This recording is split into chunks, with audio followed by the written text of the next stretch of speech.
मैं कुछ भी नहीं हूँ तेरे सिवा, रुआ रुआ दे अपनी हजूरी, दे अपना मसा, रुआ रुआ रुआ रुआ रुआ रुआ। हालेलुया, शुक्र खुदावंद, वाकई ही हम तेरे सिवा कुछ भी नहीं है। तू ही हमारा हादी, हमारा रहबर, हमारा बचाने वाला, छुड़ाने वाला, संभालने वाला और बहाल रखने वाला खुदा है। कलाम पर तवज्जो करें, कलाम को अपनी जिंदगी में लेंगे, कलाम को फैलाएंगे।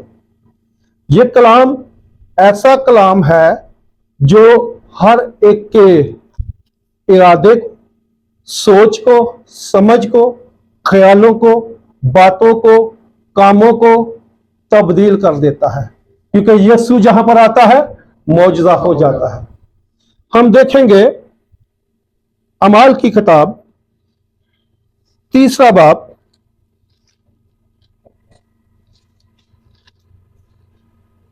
18 और 19 आयत बहुत क्लियर तरीके के साथ, ऊंची आवाज के साथ कोई भी तलावत करे। मगर जिन बातों की खुदा ने सब नबियों की ज़बानी पेशतर खबर दी थी कि उसका मसीह दुख उठाएगा, वो उसने इसी तरह पूरी की। बस तौबा करो और रजू लाओ ताकि तुम्हारे गुनाह मिटाए जाएं, और इसी तरह खुदावन के हजूर से ताजगी के दिन आए। खुदावन की बशकलाम के पढ़े और सुने जाने पर खुदावन की बरकत हो। खुदा का शुक्र हो। आमीन। हमने 2 हिस्से पढ़े हैं, हवाला। एक और हिस्सा पढ़ेंगे मरकज की अंजील, उसका पहला बाब, उसकी पहली 5 आयत तक। यीशु मसीह इब्ने खुदा की खुशखबरी का शुरू। स्लो यीशु मसीह इब्ने खुदा की खुशखबरी का शुरू। जैसा ईसाया नबी की किताब में लिखा है कि देख, मैं अपना पैगंबर तेरे आगे भेजता हूँ जो तेरी राह तैयार करेगा।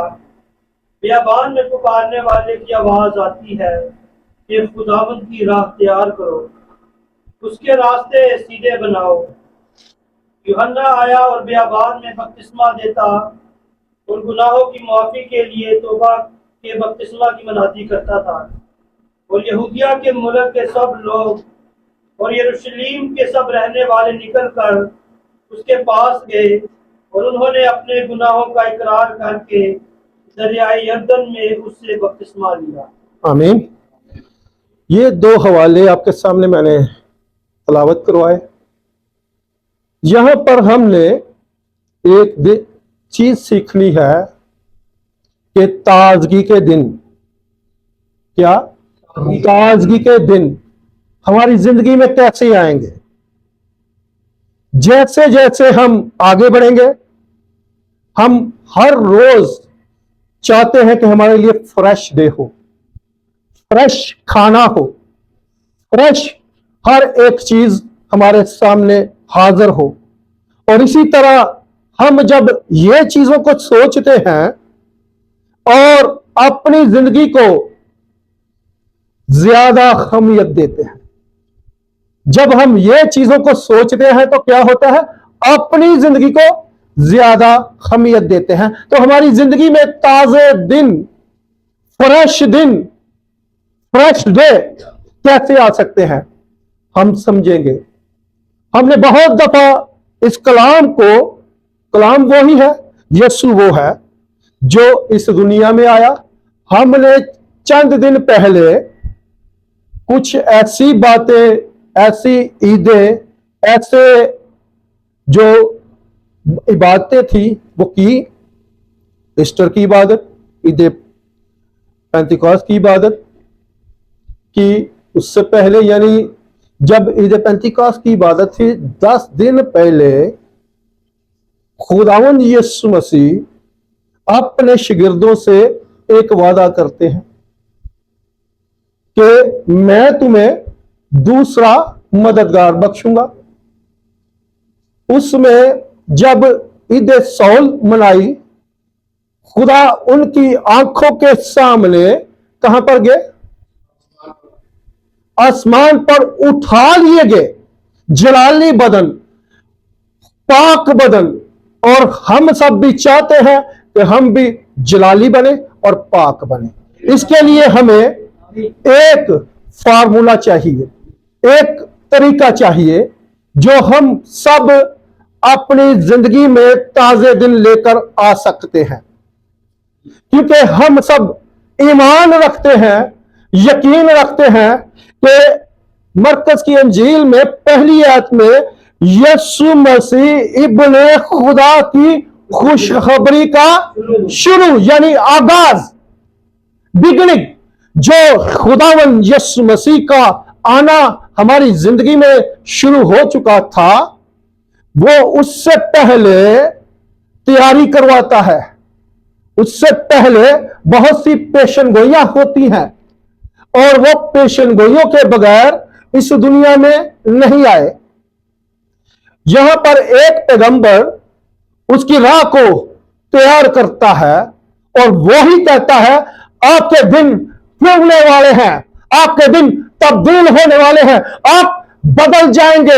आप ईमान रखें, आप यकीन रखें कि वो आएगा जो मुझसे अफजल है और मुझसे पहले है, वही आपको ताजगी के दिन बख्शेगा, क्योंकि वो हमारा यीशु मसीह है जिसके हम पैरोकार हैं। जिसने अमाल की किताब में एक हवाला पढ़ा था, वो याद है किसी ने? वहां पर ही हमने जाना है लास्ट। अमाल की किताब का हवाला 3 बाब की 18वीं और 19वीं आयत। 18वीं आयत में लिखा हुआ है कि मगर जिन बातों की खुदा ने सब नबियों की ज़बानी पेशतर खबर दी थी। क्या पेशतर? यानी जमान में पहले 4000 2000 साल गुजर गए, ये खबरें आप तक पहुंची और आपने इन खबरों पर ईमान रखा। जो ईमान रखते हैं आज भी वो निजात पाते हैं। जो ईमान नहीं लाते उनके लिए ये बेवकूफी है, क्योंकि पौलुस कहता है सलीब का पैगाम तो हलाक होने वालों के लिए बेवकूफी है, लेकिन हम निजात पाने वालों के लिए खुदा की कुदरत है। और जो कुदरत में आगे बढ़ता है वो यीशु मसीह में आगे बढ़ता है, क्योंकि उसका मसीह क्या करेगा? दुख उठाएगा। यही पेशन गोई कही गई, आएगा, आया। और वो एक तरीका जिसके मुखालफिन बहुत से ऐसे लोग हैं जो ईमान नहीं लाते। एक ऐसा वादा जो पैगंबर उसके आगे भेजा गया वो भी पेशन गोई के मुताबिक था। उसका नाम था यूहन्ना, जकरिया का बेटा। ये वही यूहन्ना है जो उसकी राह को, उसके रास्तों को सीधा करता था। उसके हर एक रास्ते को क्लियर करता था। रास्ता क्लियर होता है तो हम अपनी मंजिल मकसूद तक पहुंचते हैं। जीपीएस जो सही रास्ता बताता है उसके मुताबिक चलता है ना, वो मेरे घर में पहुंच जाएगा। मैं कहूंगा आजकल भाई लोकेशन भेज दो, लोकेशन भेजते हैं तो वो मेरे घर के सीधा यहां पर आ जाएगा और बेल दे देगा। ऐसे ही हमें एक वे बताया गया निजात का, मुखलसी का, रहाई का, ताजगी का, और वो है बपतिस्मा। वो क्या है? बपतिस्मा। जब हम बपतिस्मा लेते हैं, ये कोई बुरी नहीं, इसके खिलाफ आज तक बहुत से लोग हैं जी, हम ले चुके हुए हैं, हमारा हो चुका हुआ है। मैं उनके खिलाफ भी नहीं, वो अपनी तालीम है, लेकिन बाइबली तलीम, डॉक्ट्रॉनी तलीम, बाइबल के मुताबिक तलीम कि जो खुदा के आगे भेजा गया यूहन्ना जकरिया का बेटा आया और वो क्या करता था? गुनाहों की मुआफी के लिए, तौबा के लिए क्या करता था? बपतिस्मा दे रहा था। और उसी ने, जब हम मरकज की इंजील में हमने हवाला पढ़ा तो उसी में आगे जाकर कहता है कि मैं 6 आयत जरा पढ़े। और यूहन्ना ऊंट के बालों का लिबास पहने और चमड़े का पट्टा अपनी कमर से बांधे बांधे रहता और चिड़िया और जंगली शहद खाता था और 7वीं पढ़े।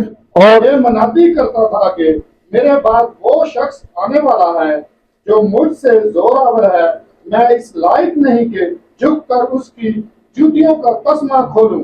आमीन। मैंने तो तुमको पानी से बपतिस्मा दिया, मगर वो तुमको रूह कुदस से बपतिस्मा देगा। आमीन। तो हमने रूह कुद्दस का बपतिस्मा भी लेना है और पानी का बपतिस्मा भी लेना है। रूह कुद्दस का बपतिस्मा उस वक्त होता है, किसी को पहले भी होता है, जिसने नहीं पानी का बपतिस्मा लिया उनको भी खुदा ने बरकत दी, वो भी कलाम मुकद्दस में लिखे गए थे। लेकिन इसके खिलाफ जो लोग हैं उनको रहने दे, क्योंकि हमें एक वे बताया जा रहा है। अगर आपने ताजगी के दिन देखने हैं अपनी जिंदगी में, फ्रेश दिन, हर रोज खुदा के साथ मिलाप करना है, खुदा के साथ बैठक करनी है, खुदा के साथ गुफ्तगू करनी है, तो हमें ये हिस्से से गुजरना पड़ेगा।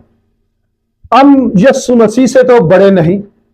यूहन्ना जिनको बपतिस्मा देता था वो इसलिए देता था कि उसको उन पर जाहिर करे जो इस दुनिया में मौजूद था।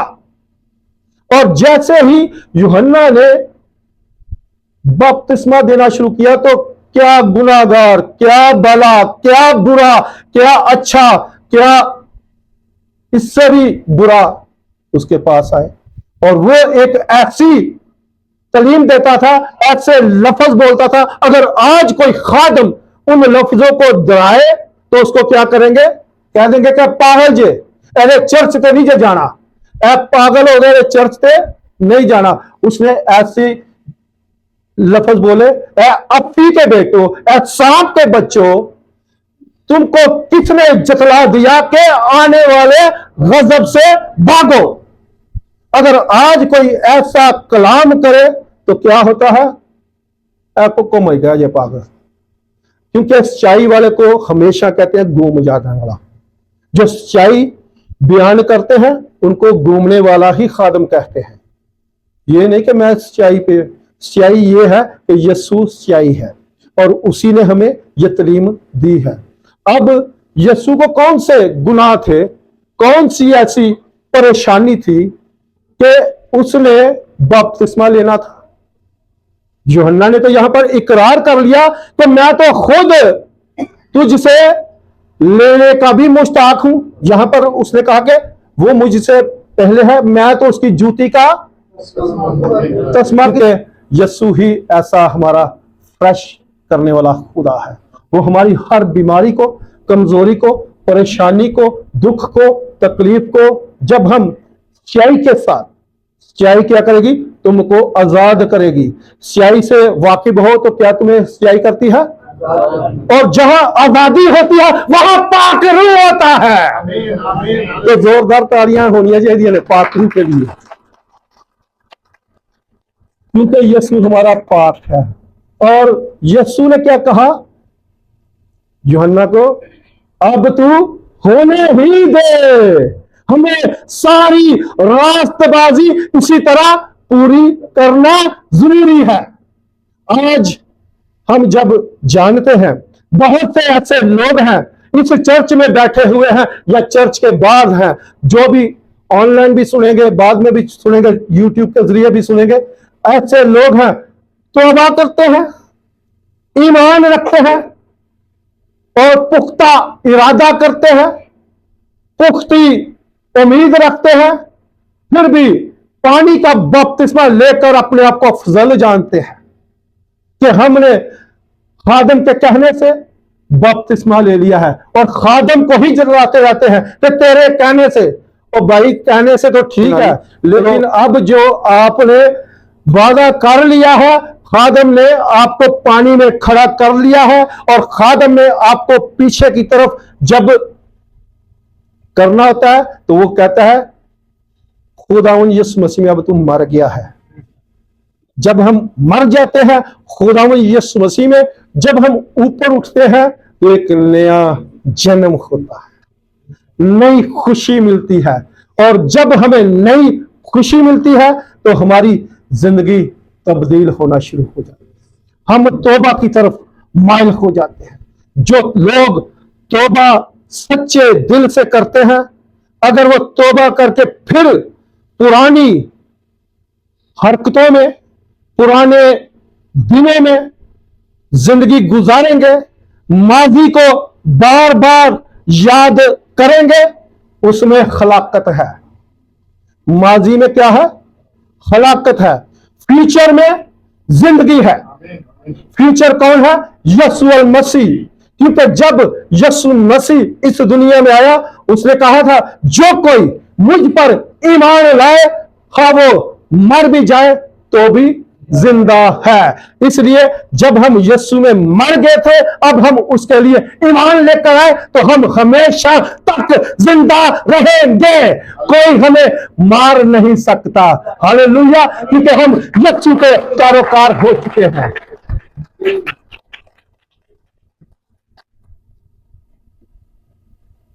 यशायाह ने उसके बारे में पेशेंगोई की। बहुत से लोगों ने बियाबान में पुकारने वाले की आवाज सुनाई दी। बियाबान अभी तो आपके लिए सहूलतें हैं, परेशानियां है ही नहीं जिंदगी में। अभी आपको ऐसे चर्च मिलते हैं, अच्छे कारपेट बिछे होते हैं, उनमें आपके पांव को ऐसा महसूस हो कि आप वाकई कहां पर हैं? फरदौस में चल रहे हैं। फरदौस की सड़कें भी ऐसी हैं, सोने दियां सड़कां ते विच खुदा है।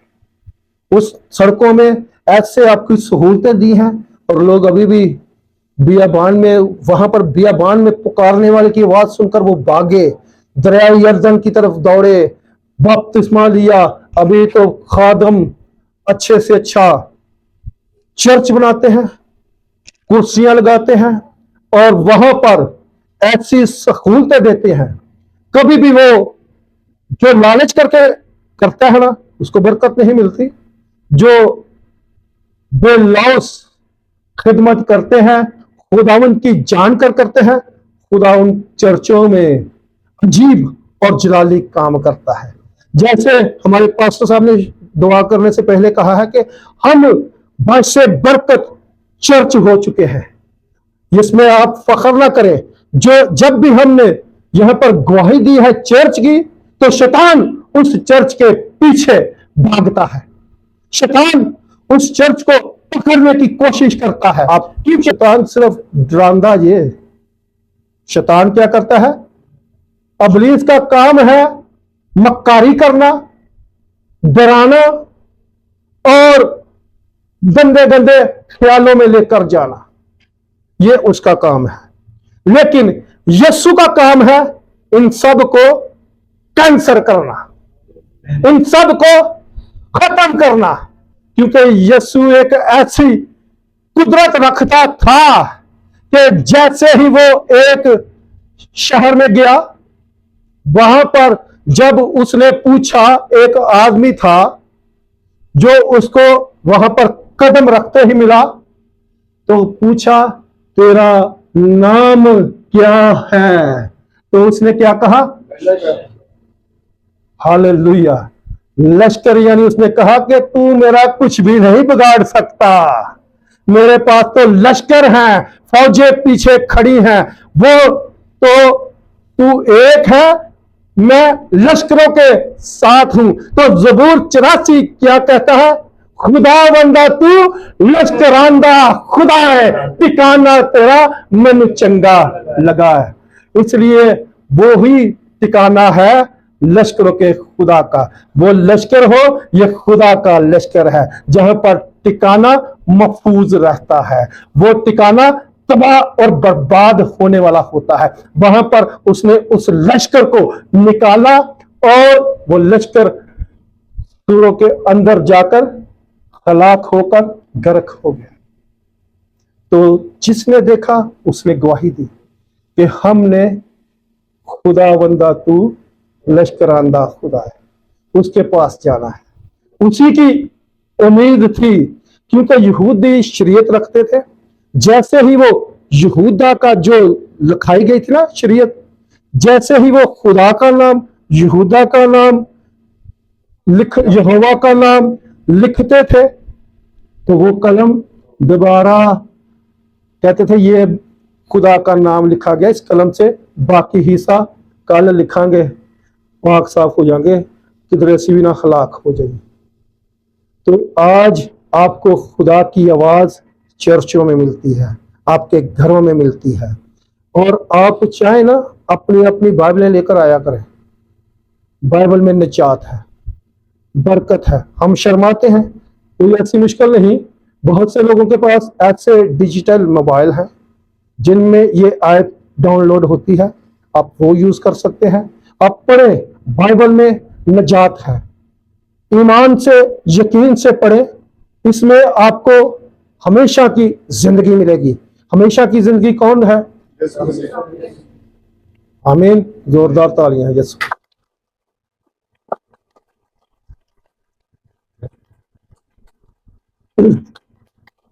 तौबा जो जो करता है, आपको पता है क्या है तौबा का मतलब? पछताना होता है। ਜਿਹੜੀ ਅਸੀਂ ਗੁਨਾਹ ਕੀਤੇ ਨੇ ਉਹਨਾਂ ਤੋਂ ਪਛਤਾਵਾ ਕਰਨੇ ਆ ਨਾ, ਜਦੋਂ तो उदों ਅਸੀਂ तौबा करने ਆ। इधरों पछतावा करने आ, इधरों तौबा करने आ। फिर जाकर कहते हैं कोई मुश्किल परेशानी आती है, फिर आने आ मुड़कर। ये भी मुड़ना भी तौबा ही है। बार बार यीशु कहता है, क्योंकि लिखा हुआ है कलाम में, अगर साधक 7 बार भी गिरे, अगर 70 बार भी गिरे, अनलिमिटेड कर देता है, मैं उसको खड़ा कर दूंगा। तो हम ईमान रखते हैं, यकीन रखते हैं कि हमारा खुदावंद हमें उठा खड़ा करने वाला है। लेकिन ताजगी के दिन उसी वक्त आएंगे जब आपको एक फार्मूला बताया है। कौन सा है वो फार्मूला? छोटा या ले वाला है? तौबा करो, रजू लाओ, ताकि तुम्हारे गुनाह मिटाए जाए। हाँ जी, तौबा करो, रुजू लाओ, बपतिस्मा लो। तौबा तो पहले बपतिस्मा ले लो। तौबा कर ली है ना, जिसने तौबा कर लिया वो बपतिस्मा लेगा। जिसने तौबा इथों की है तो सवाल करेगा, बस सब मैं लेना चाहना वा, लेकिन एक चीज मैंने रोक दी है, परेशान कर दी है। ऐसे ही यीशु मसीह से एक सवाल किया गया था कि मैं तेरे पीछे चलना चाहता हूं, मुझे पहले इजाजत दे कि मैं अपने माँ बाप को रुखसत कर रहा हूं या दफन कर रहा हूं या कुछ भी उनसे इजाजत ले आऊं। तो यीशु ने क्या कहा था?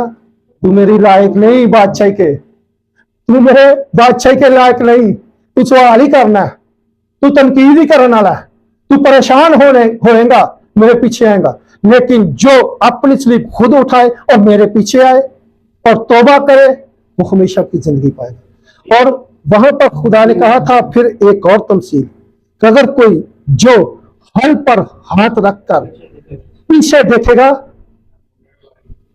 ਉਹਦਾ नुकसान होना जाए। हल एक ऐसा कटर लगा ਹੁੰਦਾ नीचे, तो वाकई नुकसान पैर ही कटेगा जी। अपने पैरों से नुकसान कहते ना, हर दरख्त की जड़ पर तलवारा रखा हुआ है। ये मत्ती की इंजील है, उसका 3 बाब जरा देखेंगे।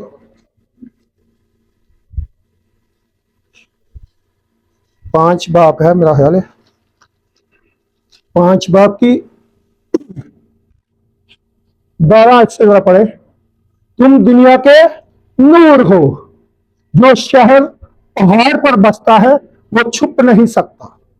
जरा पढ़े, तुम दुनिया के नूर हो, 14 से पढ़ दे। जो शहर पहाड़ पर बसा है वो छिप नहीं सकता, और चिराग जलाकर पैमाना के नीचे नहीं बल्कि चिरागदान पर रखते हैं, तो उससे घर के सब लोगों को रोशनी पहुंचती है।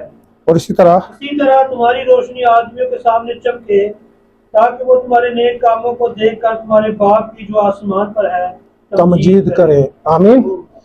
ये जो दुनिया है, तुम क्या हो? दुनिया के खुदावन यीशु मसीह खुद कहता है मैं नूर हूं। अब वो हमें कहता है कि तुम दुनिया के नूर हो। जब हम दुनिया के नूर हो गए हैं, आपको पता है ये चिराग जलाकर कहां पर रखते हैं? चिराग क्या है? चिराग है, रोशनी देता ना, नूर की तरह चमकदा। जब हम नूर हो जाएंगे, हमें भी रोशनी देनी है। हम बुझ जाएंगे तो हम रोशनी तो नहीं दे सकते, लेकिन इसको चमकाने के लिए, इसको बहाल करने के लिए इसमें तेल डालना है। तेल का मसला जब भी होता है ना, जब भी जिस जगह भी कलाम में तेल की बारे में लिखा जाता है तो समझे पाक रूह है। वो पाक रूह का मसला होता है। जैसे ही चिराग यीशु मसीह है आपका, जो हमेशा आपके लिए चमकता है, जो हमेशा आपको रोशनी देता है।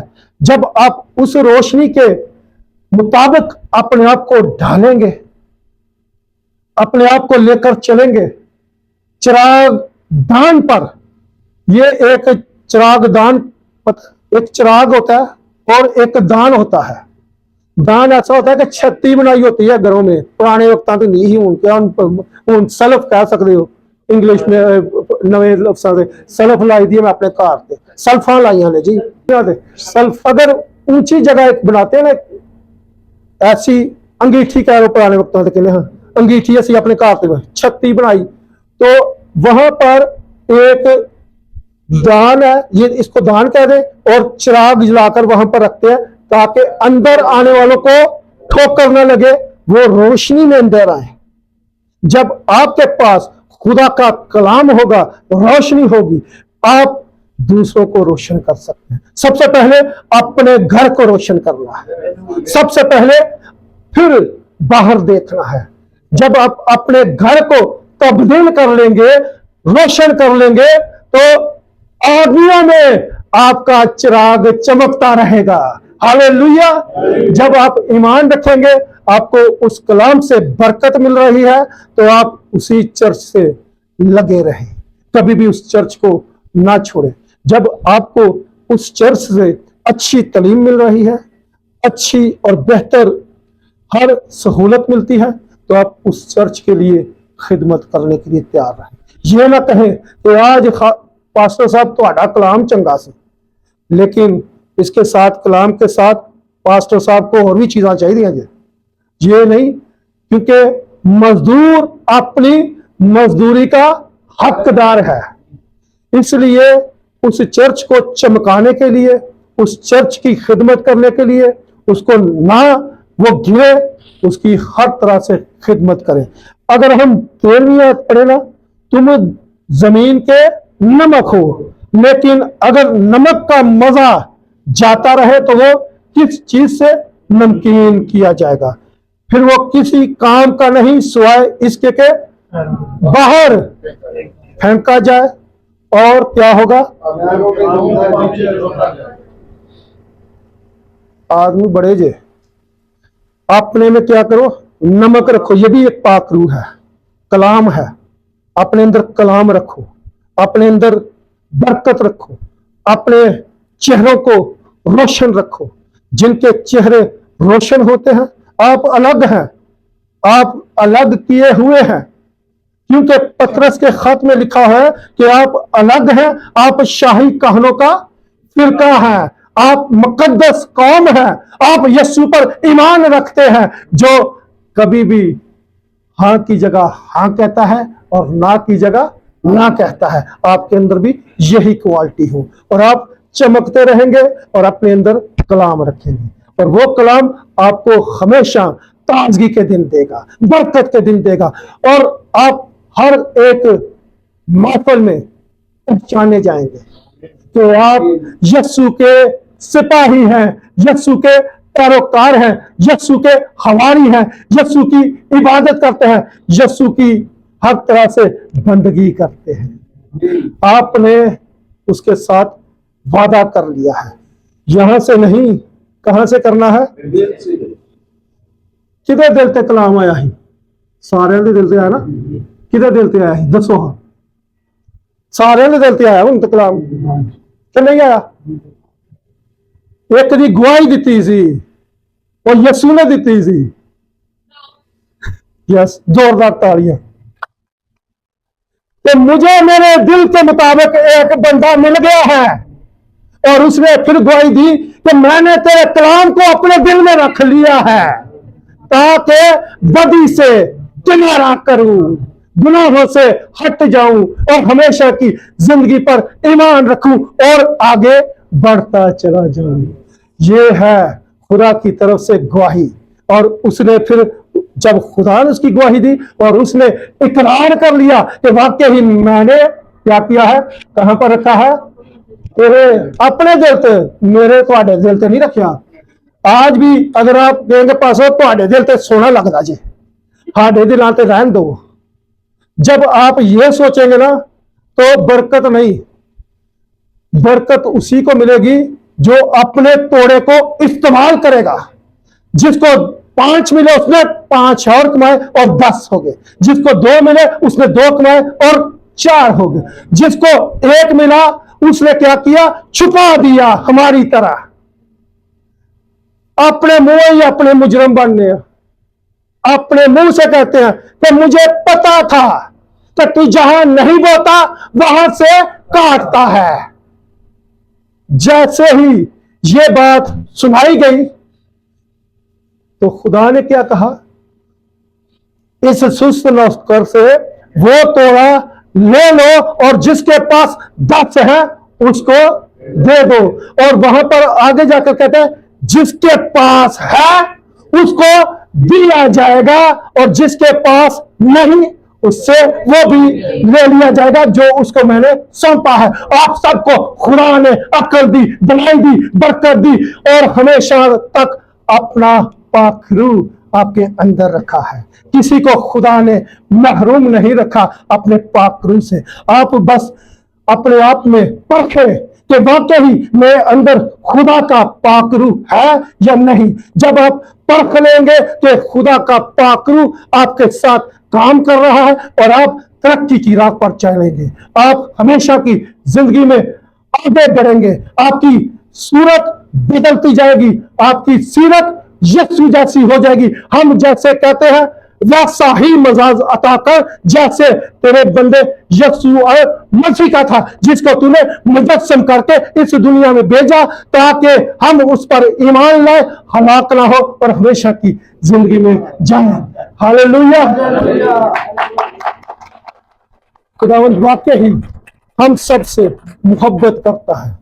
जब मैं ये कहता हूं ना, मैं यहां से नहीं कहता, एक पाखरू की आवाज आप तक पहुंचाता हूं कि वाकई ही खुदा सच्ची मोहब्बत आपसे करता है। जितनी वो इस कलाम सुनाने वाले से करता है उससे दुगनी, क्योंकि मैं 3 दफा हूं, आप भी तो 2 दफा हैं, आपसे दुगनी मोहब्बत करता है। मेरे ना एक गुना ज्यादा करता है क्योंकि यार थोड़ा खलो के सुना रहे हैं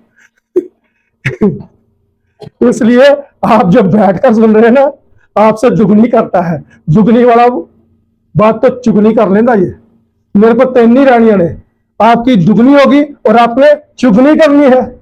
चुगनी का मतलब पता? हालेलुया, जोरदार तालियां। अपने तो 4 वाली नीचे बरकत, मेरे 3 ही रानियां ने। तो जैसे ही हम ईमान रखते हैं ना कि हमें बरकत मिलनी है तो हमें किसी की परवाह नहीं करनी। अगर आज किसी ने नहीं लिया बपतिस्मा, अपने आप को तैयार करें। जब यीशु उस यूहन्ना के सामने जो खुद गवाही देता है कि मैं तो इस लायक नहीं तेरी जूती का तस्मा खोलूं, वो उसके सामने ऐसे हो गया, ऐसे घुटने टेक कर कहता है होने दे। क्या कहता है? होने ही दे, क्योंकि हमें सारी रास्तबाजी इसी तरह पूरी करना जरूरी है। यह फर्ज हो गया है, कोई इसको काट नहीं सकता।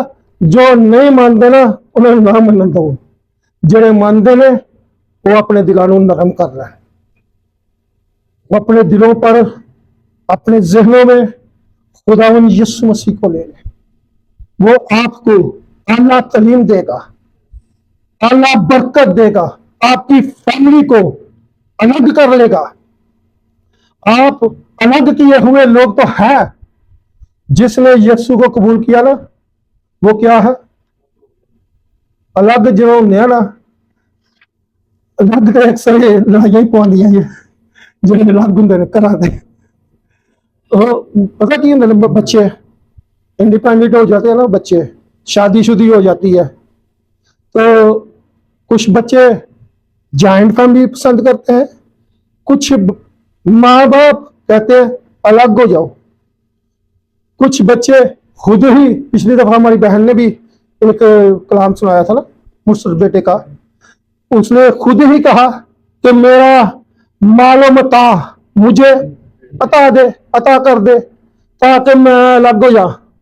अलग हो जाया परेशान ही होंदा, ये ख्वार ही होंदा, अलग किया हुआ परेशान ख्वार होता है, भटकता रहता है, वो सुधरता नहीं।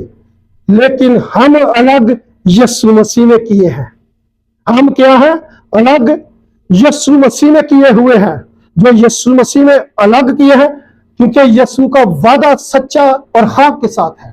आपको पता है, एक बहन थी, एक ये बहुत पुरानी मिसाल है, ज़हन में आ रही है, रो रही थी कि समुंदर के किनारे चलती जाती है, रोती जाती है, मैं अपने आप को हलाक कर लूंगी, मैं दुनिया से नहीं रहना। जब आप ऐसा सोचेंगे, यीशु आपके साथ होता है। वो ऐसे चलती जा रही है और एक साथ में दूसरे अपने आगे 2 कदम और देखती है, कहती मैं पीछे हूं, मेरे आगे 2 कदम चलते हैं। और जैसे ही वो समुंदर की लहरों के पास पहुंचती है और 1 कदम हो जाता, नजर तो नहीं आते समुंदर के बाद लहरों में, तो यीशु उस बहन को उठा लेता है अपने हाथों। थोड़ा सा आगे चलती है, रोती है, मन तो दिल भी नहीं करता, तो रोती जाती है। तो जब कहती है अब वो कदम कहाँ गए, यीशु पर ईमान रखती थी, कहती वो कदम कहाँ गए। वो तो कहता यीशु मैं एक गीत भी था ये, मैं कल्ला नहीं मेरे नाल ऐ खुदा सुने दुआ, मैं नहीं कल्ला मेरे नाल ऐ खुदा। अब वो 1 कदम देखती है, कहती है मैं कली जे, लेकिन यीशु ने उसको हाथों पर उठा लिया हुआ था। और अब वो कहती है मैं दुआ करके चली है यीशु दे कोल। यीशु ਉਹਨੂੰ ਹੱਥਾਂ ਤੇ ਪਾ ਕੇ ਆ ਜਾਂਦਾ, ਬਾਹਰ ਲੈਂਦਾ ਤੇ ਉਹਨੂੰ ਹੋਸ਼ ਕਰਵਾਉਂਦਾ, ਤੂੰ ਕੱਲੀ नहीं, ਜਦੋਂ तू सोचिया ही उदों मैं तेनू चुक लिया सी। आज भी आप हलाकत में जाएंगे, यीशु आपको उठा लेगा, आपको परेशान नहीं होने देगा, आपके साथ साथ रहेगा और आपकी हर तरह की मुश्किल परेशानी यीशु दूर करेगा। खुदावन की तरफ रजू लाए तो खुदावन आपको ताजगी के दिन देगा, खुदावंद आपको बरकत के दिन देगा। क्योंकि ये वो कलाम था जो 10 दिनों के बाद एक बंदे पर नाज़िल हुआ। जब वो कुव्वत का लिबास हासिल कर चुका, उसने 120 की जमात में खड़े होकर कलाम सुनाया। और जैसे ही उसने 120 की जमात में खड़े होकर कलाम सुनाया, तो कितने लोगों ने उसी वक्त ईमान लेकर आए? 3000 लोग उसी वक्त ईमान लेकर आए और उस कलीसिया में मिल गए। और जैसे ही हमने भी आज जहां से कलाम शुरू किया, अमाल की किताब उसका 3 बाब उसकी 18वीं और 19वीं आयत से, खुदा के बेटे यीशु को दुख उठाना था वो हमारे लिए, और उसने वादा किया, उसने दुख उठाने से पहले वो तमाम तरीके शुरू से जो उसकी जिंदगी में लिखे गए थे वो पूरे किए। उसने भी बपतिस्मा लिया, मुनादी की, और जब वो भी मुनादी करता है और कहता है आसमान की बादशाही नजदीक है, तौबा करो और खुदा पर ईमान लाओ। और जैसे ही वो ईमान लेकर आते हैं, यीशु मसीह ने भी हमको ये तरीका बता दिया है, यूहन्ना ने भी बता दिया है कि आपने जब भी मुनादी करनी है, तौबा करनी है, बपतिस्मा लेना है, खुदा की तरफ रजू लाना है, और आपकी जिंदगी में ताजगी के दिन आएंगे। जब आप ताजगी के दिनों में आएंगे तो हम एक हवाला देखेंगे, अमाल दूसरा बाप उसकी 38 आयत।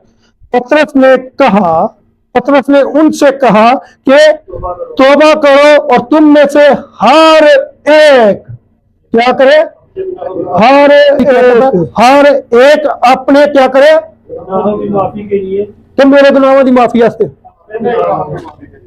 वाकई हाडे आने गुनाह मसीह के नाम पर क्या करे, यीशु मसीह के नाम पर बपतिस्मा ले, तुम रूह कुद्दूस के नाम में पाओ। तुम क्या करोगे? रूह कुद्दूस के नाम में पाओ। आमीन। ईमान रखते हैं, यस, ईमान रखते हैं तो हम आज क्या, जब जब भी हम ने सबने बपतिस्मा पा लिया हुआ है, अब रूह कुद्दूस आपके अंदर है, आपने उसको चमकाना है, आपने उसकी रोशनी देनी है, आपने आदमियों को बताना है, पहले तो अपने घर में दसना जी, तो फिर क्या करेंगे, आदमी, कलीसिया, चर्च, उनमें आपने गवाही देनी है। जब आप गवाही देंगे तो आप तीसरे बाब की 26वीं आयत पढ़ेंगे, अमाल तीसरे बाब की 26वीं आयत। खुदा ने अपने खादम को क्या किया था? खुदा ने अपने खादम को उठाकर पहले तुम्हारे पास भेजा ताकि तुम में से हर एक को उसकी बदियों से हटाकर बरकत दे। हालेलुया। हालेलुया। अब खुदा का खादम यीशु आपके अंदर आ गया है। यहाँ पर ये पूरी गवाही हो गई है। फिर से पढ़ेंगे ऊंची आवाज से। खुदा ने अपने खादम को उठाकर खुदा ने अपने खादम को उठाकर पहले तुम्हारे पास भेजा पहले तुम्हारे पास भेजा ताकि तुम में से हर एक ताकि तुम में से हर एक उसकी बदियों से फिर कर बरकत दे। हालेलुया। अगर आज हम बदियों में जकड़े हुए थे, पकड़े हुए थे, आपको छुड़ा दिया है, वो बरकते हैं। हालेलुया, क्योंकि आप यीशु पर ईमान ले आए। खड़े हो जाएंगे।